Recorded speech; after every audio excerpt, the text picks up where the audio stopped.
Muy buenos días. Hoy, sábado 12 de diciembre del año 2020, damos comienzo al tercer programa llamado Las 20 Verdades, un programa del Partido Justicialista de Concordia. Bueno, un día lluvioso, algunos también están padeciendo el tema de la tormenta, por eso también nuestra solidaridad con ellos. Y bueno, ha caído piedra y eso siempre afecta a los barrios más vulnerables y también, vuelvo a repetir, la solidaridad con ellos.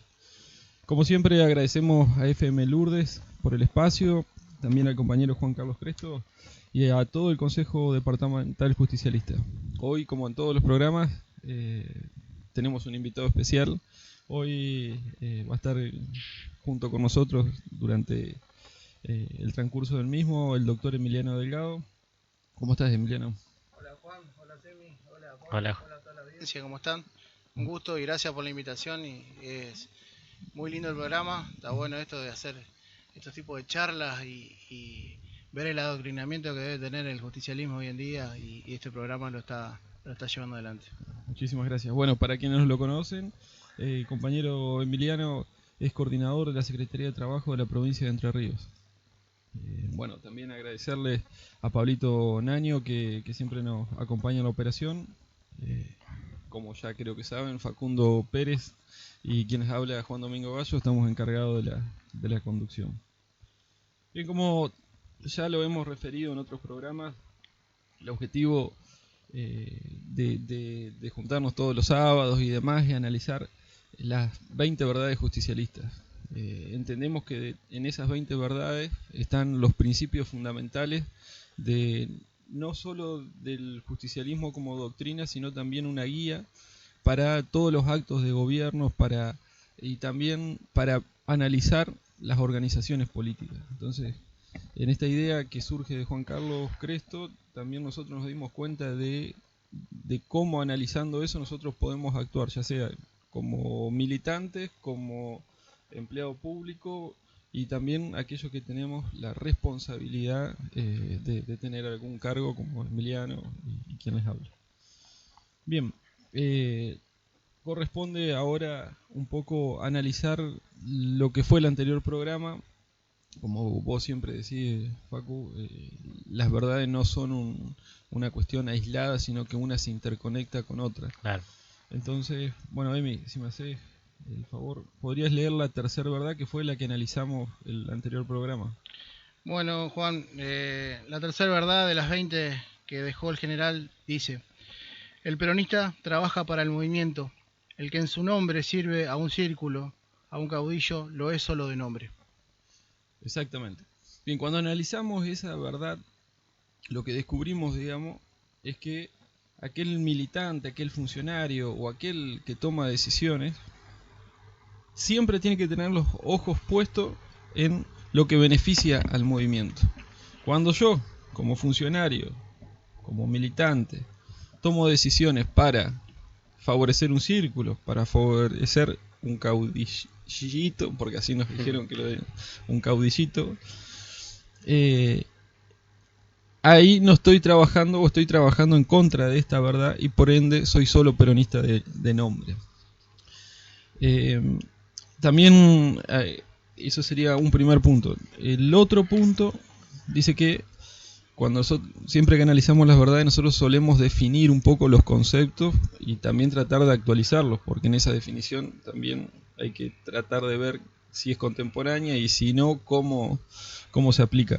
Pero bueno, Perón en Conducción Política habla de caudillismo como una forma de conducción errónea, es decir, perjudicial para el movimiento, ya que se trata de una manera de dirigir que se ejerce sin contacto con el pueblo y con el objetivo de obtener beneficios personales y no colectivos. También para que exista, nosotros hablamos de círculos políticos. Hacíamos referencia a que círculo... Como una especie de casta dentro del movimiento. Exacto. Claro.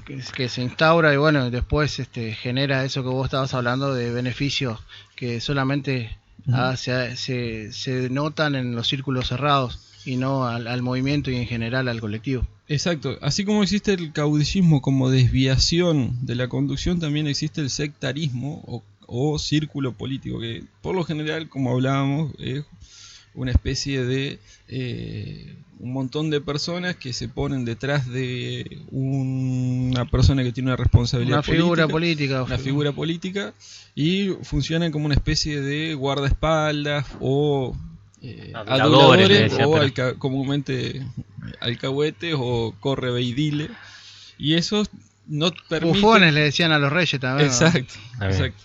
Entonces, eso no permiten tener contacto con el pueblo o con lo que es ajeno a ese círculo. Bien, ahí también en la anterior verdad analizábamos una frase de Perón que reduce o sintetiza, mejor dicho, qué piensa de Perón y establece la diferencia entre el caudillo y un conductor. Dice: la diferencia entre un caudillo y un conductor es natural. El primero hace cosas circunstanciales y el segundo realiza cosas permanentes. El caudillo explota la desorganización, el conductor aprovecha la organización. El caudillo no educa, más bien pervierte. El conductor educa, enseña y forma. El caudillo acomoda, arrastra a la gente a cualquier parte. Termina usando cualquier procedimiento para cumplir sus ambiciones, la calumnia, el desprestigio de otros peronistas, la soberbia. Muy bien. Y este concepto, Juan, también es tomado hoy en día en algunas cuestiones cuando se habla de recursos humanos. Bueno, si es recursos no humanos para mí, pero bueno, hay una materia que se llama recursos humanos. Cuando habla del jefe y el tipo que hay dos tipos de jefes. Hay un jefe opresivo que siempre me marca los errores, que siempre está tomando esa situación de desprestigiar al otro, y está el jefe conductor. Y entonces hoy en día están tomando esta idea de Perón y la trasladan a lo que en la actualidad se habla de los conductores. Ya Perón lo hablaba en el 45, imagínense, claro. Y hoy en día se toma como una materia entre lo que es un conductor de lo que es un jefe. Hay muchas cosas. Después lo podemos ver más adelante con lo que es la tercera posición que los europeos hablaban. No, el socialismo no, capitalismo tampoco. Están tomando esa, pero no dicen que es peronismo. Dicen una mezcla de algo. Exacto. Sí, sí. Y bueno, un poco también analizando lo que vos decías, ¿no? Perón establecía el conductor persuade y el otro manda. O sea, claro. Conducir no es mandar, sino persuadir. Yo creo que persuadir viene un poco atrás de convencer que el otro es parte de una organización y que tiene que cumplir determinada función. El claro ejemplo, el tipo que está arriba del carro y todos tiran. Exacto. En realidad tiene el tipo que está arriba del carro, se junta con todos y para tirarlo al carro. Ese es el ejemplo más gráfico se puede dar. Bien. Estas prácticas sectarias, individualistas, basadas en una ambición personal, atentan contra la unidad de concepción y por ende de acción del movimiento, ya que generan división defendiendo únicamente los intereses del pequeño grupo. Claro, una organización que sirve hacia un caudillito, por ponerle un nombre, por lo general también fragmenta, porque todo lo que está fuera de ese círculo no participa de la organización, es ajena al mismo. Es la teoría del sauce, genera una especie de nada puede crecer fuera de ese círculo. Exacto. Y todo lleva para adentro. Exacto. Esa situación es lo que genera, entonces esos pequeños grupos deforman el movimiento y hacen que lo que es colectivo se termine haciendo muy individualista o en unas pocas manos.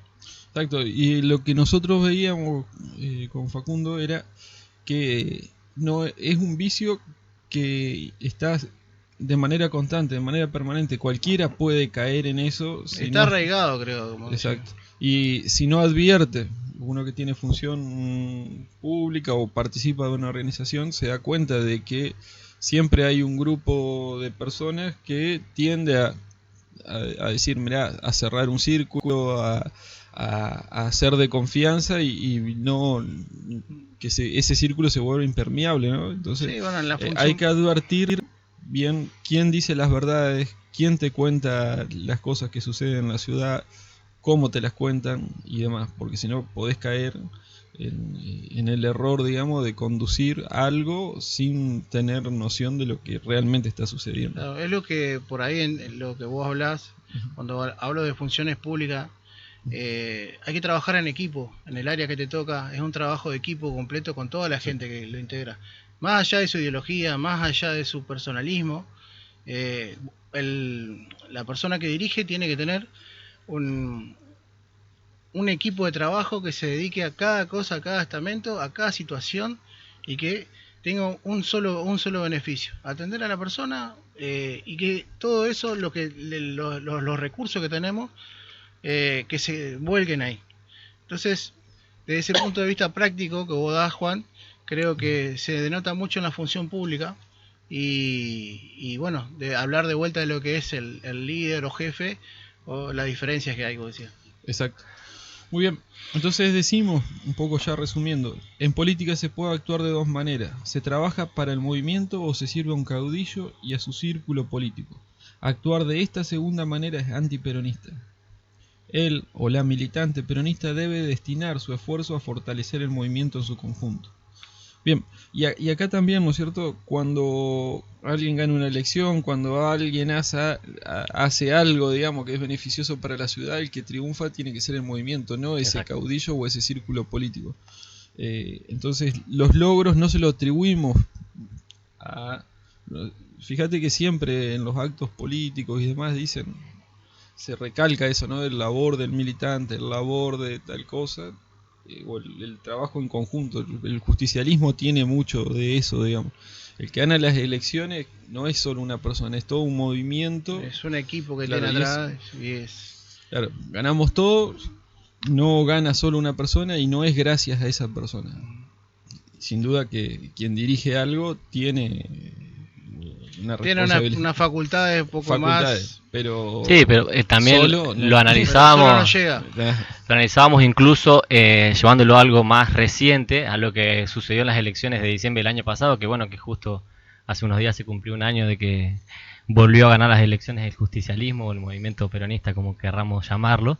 Decíamos que de alguna manera los pequeños caudillitos o las pequeñas caudillitas que existían dentro del movimiento justicialista decidieron dejar de lado sus propios intereses o sus propias formas de ver las cosas para construir un frente, que bueno, que fue el frente de todos y de todas, que eso fue lo que posibilitó la victoria, que por ahí decíamos, bueno, Cristina cuando lanza la candidatura y cuando lo propone como compañero de fórmula a Alberto Fernández, que dice primero la patria, segundo el movimiento, luego los hombres y las mujeres, es algo que entendió Cristina y que entendió el conjunto del movimiento. Cristina obviamente que lo entendió por su inteligencia política y por su estrategia, pero incluso no fue en esto de decir, no fue solo una victoria de Cristina, sino, o una inteligencia política de Cristina, o una generosidad de Cristina, sino que de muchos y de muchas dentro del mismo movimiento justicialista, porque también, digamos, uno puede decir, bueno, Massa también, Yo uno creo de los que líderes. ahí está la diferenciación o la diferencia que hay entre que nosotros por ahí somos muy duros entre nosotros, en algunas opiniones o en algunas expresiones que hacemos, pero se denota y el peronismo ha mostrado a través de su historia que en el momento cuando el pueblo más lo necesita termina juntándose. Exacto. Entonces, a nosotros son de chicañarnos mucho como que cambiamos la ideología, no, cambiamos el parecer, cambiamos la opinión, pero no cambiamos nuestra ideología. Sí, Vamos a tener disociaciones entre compañeros, que a mí no me gusta cómo se va el mate, y el otro, bueno, pero si tenemos que hacer un mate para todos, tenemos que juntarnos y seguir para seguir adelante. Sí, yo creo que va en el objetivo de perseguir intereses superiores, entonces dejar las diferencias personales a un lado y dar prevalencia a lo que realmente interesa, digamos. Yo creo que el tener un adversario tan nefasto como fue el macrismo o Cambiemos, digamos, que hizo tanto daño a la ciudad o al país, mejor dicho, te dice, pará, el verdadero adversario es él, el que realmente está destruyendo la matriz productiva, el que está generando todo este daño, permite de que las diferencias minúsculas se dejen a un lado y... Claro, que las diferencias siempre van a existir, obviamente, lo que decíamos también, no es que, o sea, dentro del movimiento justicialista existen distintos grupos políticos, lo importante es que esos grupos no terminen constituyéndose como círculos, que lo que decíamos también en el análisis de la segunda verdad y de la tercera verdad es que un círculo justamente es algo que está cerrado e impermeable a lo que está por fuera de sí mismo. Cuando se asemejó más a un círculo fue cuando más padeció el pueblo argentino. Exacto. Entonces, claro, en el camino nos podemos equivocar, nosotros, los militantes y las militantes, los dirigentes y las dirigentas, lo que sea. Lo que decía el Emi, nos podemos equivocar, podemos tener momentos de división, de separación, pero bueno, hay que poder identificarlo rápido para lograr prontamente la unidad. Exacto. Bueno, ¿les parece? Cortamos y... Orgulloso de estar